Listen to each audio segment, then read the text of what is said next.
Hello, everyone, and welcome to EnglishPod. My name is Marco. My name is Catherine, and we're on the road today. We're traveling a little bit. That's right. Today we have a lesson that was requested by one of our users, and I think it's a very handy lesson. If we're traveling, we are buying tickets at a train station. That's right. So I personally love traveling by train. I think it's a very romantic way to see different countries, different places. We're going to learn all about how to get tickets and how to talk about different parts of a train. So let's first listen to our dialogue.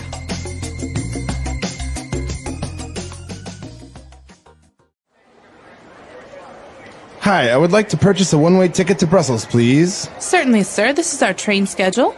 We have an express train departing every morning and an overnight train that departs at 9 p.m. How long does it take to get there? About 12 hours. We currently have tickets available only for first class on the express train. If you'd like, you can choose a sleeper on the overnight train, which is a bit less expensive. Yeah, I think that's the best option. Do you serve food on a train? 12 hours is such a long time. Yes, of course. There is a dining car towards the end of the train where they serve meals at all times.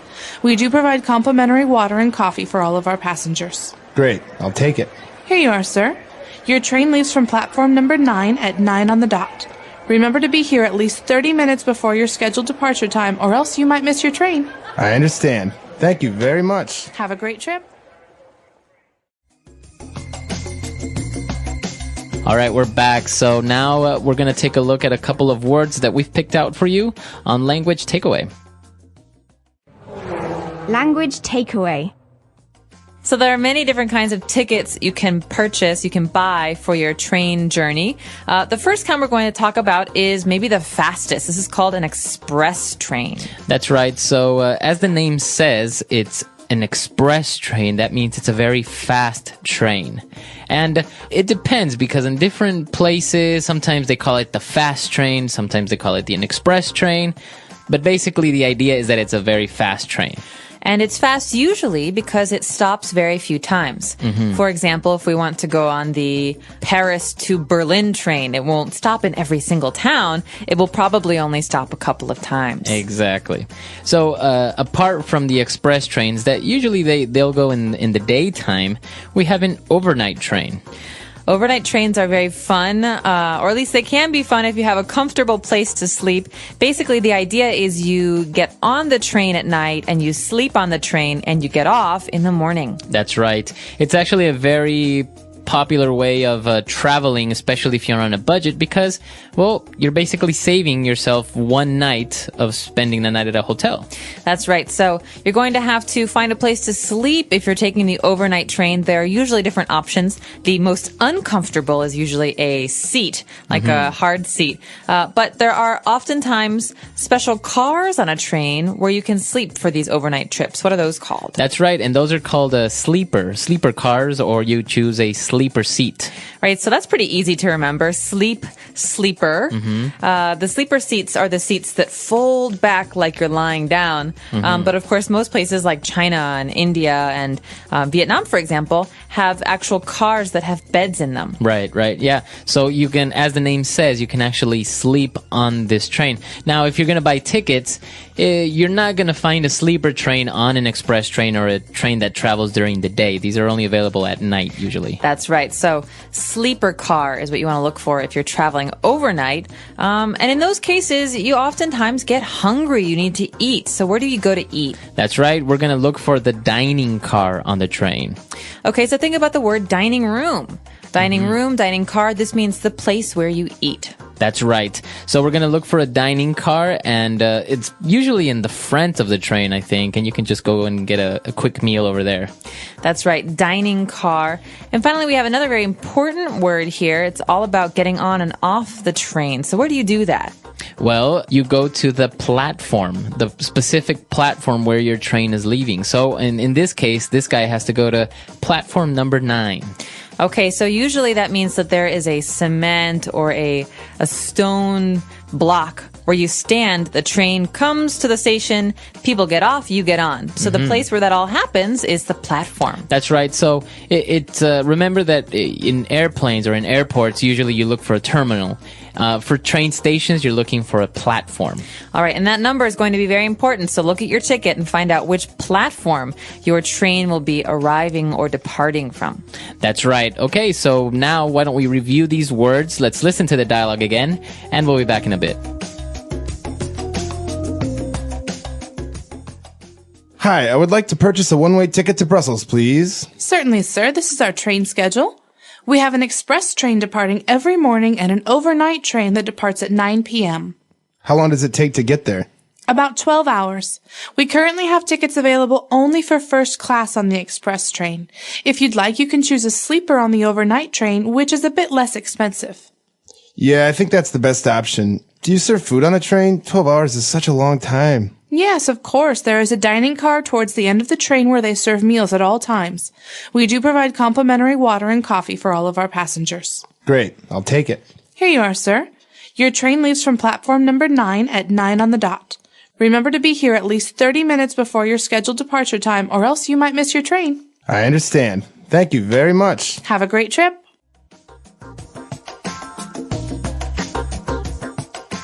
Okay, so we've got some really great phrases today on Fluency Builder. Not that many of them, but they're very useful. The first one is a kind of ticket you can buy. That's right. We're looking for a one-way ticket to Brussels. Okay, so a one-way ticket means you go to Brussels, but you don't come home. Maybe you have a flight later, or you have a car waiting for you. You don't need a return ticket on that train. One-way ticket is the opposite of a round-trip ticket. That's right. So usually, for example, if you live in New York and you're going on vacation, you're going to buy a round-trip ticket because you need to go back to your city. But in this case, we're getting a one-way ticket, so we're just buying a ticket that'll only take us there. It's not going to bring us back. Okay, one-way ticket.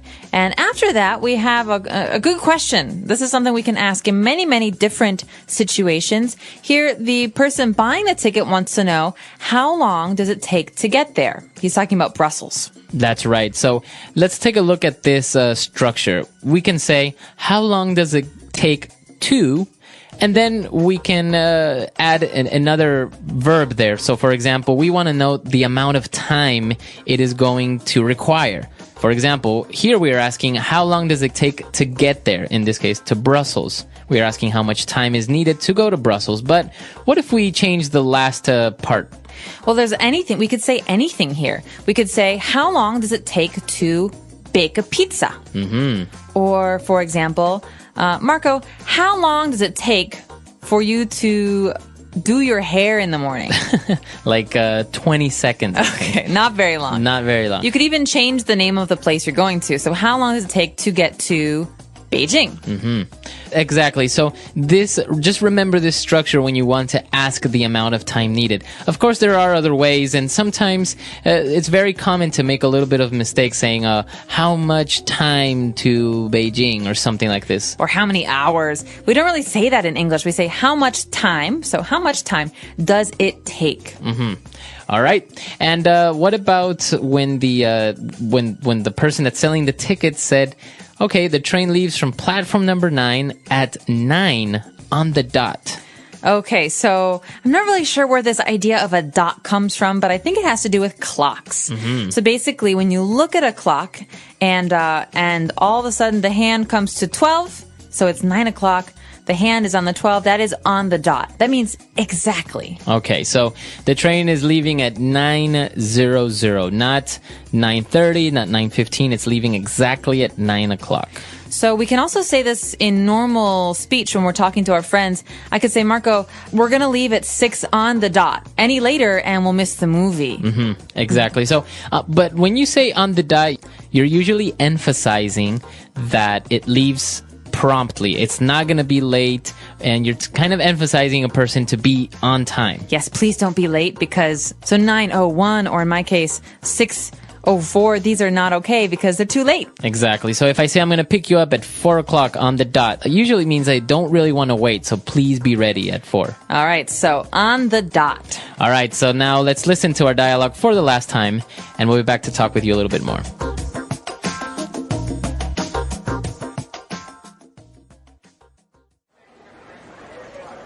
Hi, I would like to purchase a one-way ticket to Brussels, please. Certainly, sir. This is our train schedule.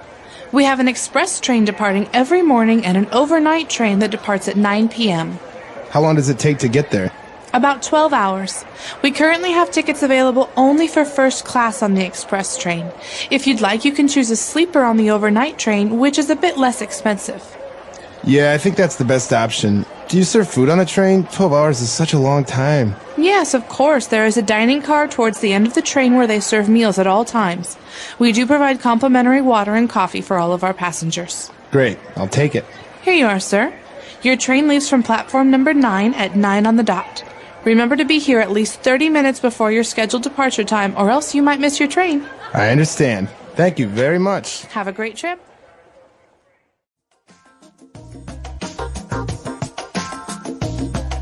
All right. So you mentioned you really like to travel on trains. I do.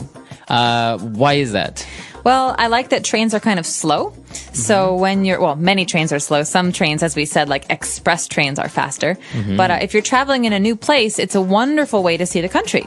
Because maybe you're going from one city to another city. Well, it's nice to see what's in between cities. Exactly. And so that's why I like to be on trains. I actually also really enjoy taking the overnight trains because I sometimes get a little bit uncomfortable if I travel for too long, for example, on an airplane or a car. So if I fall asleep and I wake up where I wanted to go, it's really nice. Well, and I think it's nice also to be kind of rolled asleep, lulled asleep Exactly. by the train. Have you had any very memorable train experiences? Traveling around, I have met some interesting people, and actually they, local people, so they start talking to you and really curious because obviously you're a foreigner in their country and try to get to know you and maybe even give you a little bit of advice. And if you don't speak the language, it's even a little bit more interesting because you're trying to communicate and you pick up a lot of words. That's true. I actually heard some really interesting stories from people who took the Trans-Siberian Railway from Beijing to Moscow. They said the more vodka you drink, the more foreign languages you speak. So I don't know if any of our users have done that. You guys should let us know if you have any fun train travel experiences. I know Marco certainly has some. I've got some of my own. So we'll all have to share on our website, EnglishPod.com. Right. And if you have any other questions, we'll see you guys there. Bye. Bye.